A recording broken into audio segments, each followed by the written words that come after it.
Fierce fighting continues in and around the besieged city of Bakhmut, as Ukraine and Russia appear to be battling ammunition shortages and mounting casualties. The head of the Wagner mercenary group, which led the Russian assault on Bakhmut, claimed in a video published on Saturday that if his men were forced back, it could lead to the collapse of the entire Russian front line. Scouts from the 227th Territorial Defense Battalion of the Ukrainian Armed Forces near Bakhmut captured 2 fighters from the Russian private military company Wagner. This was reported by the Telegram channel Operative ZSU by publishing a corresponding video.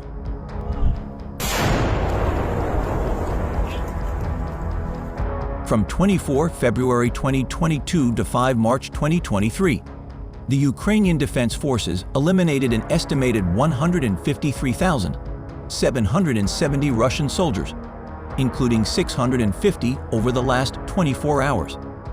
The fighting in Bakhmut of the Donetsk region has reached its highest level of tension. Russia is adding additional troops from the Wagner infantry fighting unit. This was announced by the ground commander of the Armed Forces of Ukraine, Colonel General Oleksandr Syrsky. Ukrinform reported with reference to the Ministry of Defense in Telegram.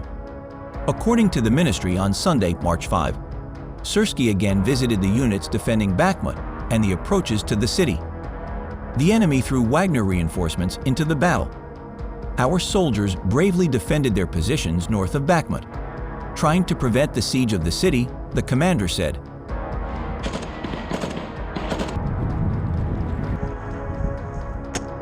In recent days, Ukrainian units destroyed 2 major bridgeheads outside Bakhmut, including one that connected it to the nearby town of Chasiv Yar along Ukraine's last remaining supply route, according to British military intelligence officials and other Western analysts. On the other hand, the unmanned aerial vehicle operator of the 68th Separate Hunting Brigade of the Armed Forces of Ukraine accurately dropped an anti-tank cumulative grenade on a Russian invader tank. This was reported by the Telegram channel Operative ZSU by publishing a corresponding video.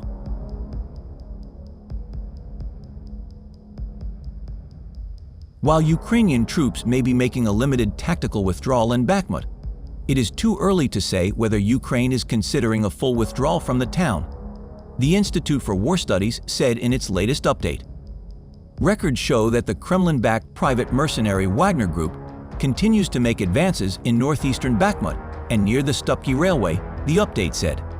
The town of Bakhmut in Ukraine's Donetsk Oblast has been the scene of heavy fighting for the past 7 months as Russia seeks to seize the city to increase its grip over the entire oblast, about half of which is currently occupied.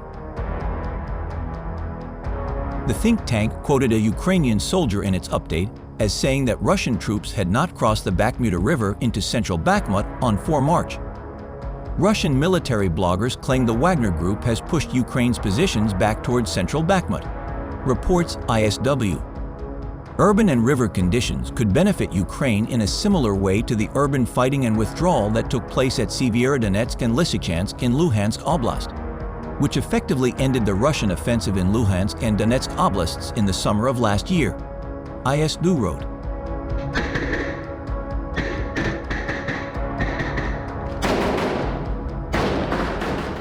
The U.S. Defense Secretary, Lloyd Austin, said that the eastern Ukrainian city of Bakhmut was more of symbolic importance than an operational city, and that did not mean that Russia had regained momentum in its year-long war effort.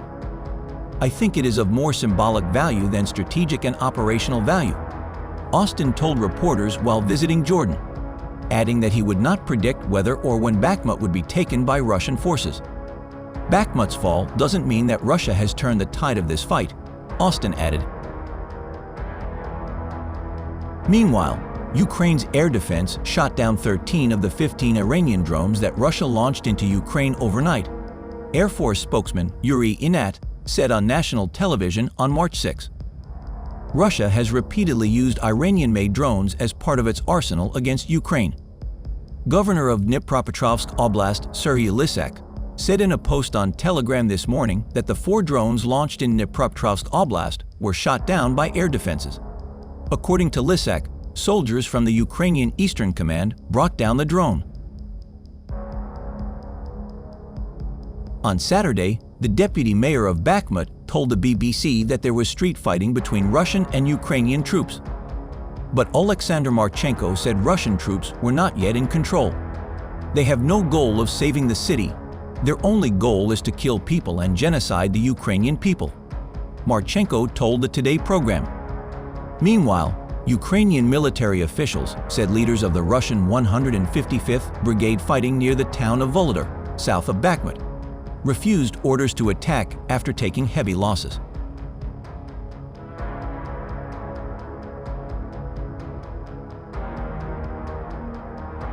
Russia's defense ministry said its troops had attacked the command center of the Ukrainian Azov regiment in the southeastern region of Zaporizhzhia.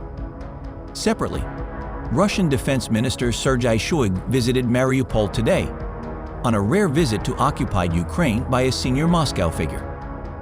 Russia's defense ministry released images on Monday of Shoigu examining Russia's infrastructure reconstruction efforts.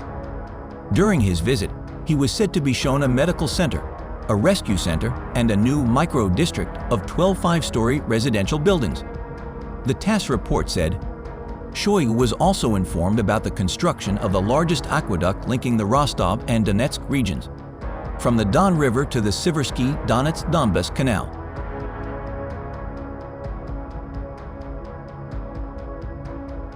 Meanwhile, recently, the city of Kupiansk is about 30 kilometers, 18 miles, from the Russian border, where it has been frequently attacked even though Russian ground troops withdrew from the area almost 6 months ago. Governor Bakhmut Hubov said at least 5 houses were leveled in the latest attack that killed a 65-year-old man. 2 civilians were killed in recent days in Bakhmut, said Donetsk provincial governor Pavlo Kirilenko. Russian troops have spent months trying to take the city as part of their offensive in eastern Ukraine, and the area has seen some of the bloodiest ground fighting of the war.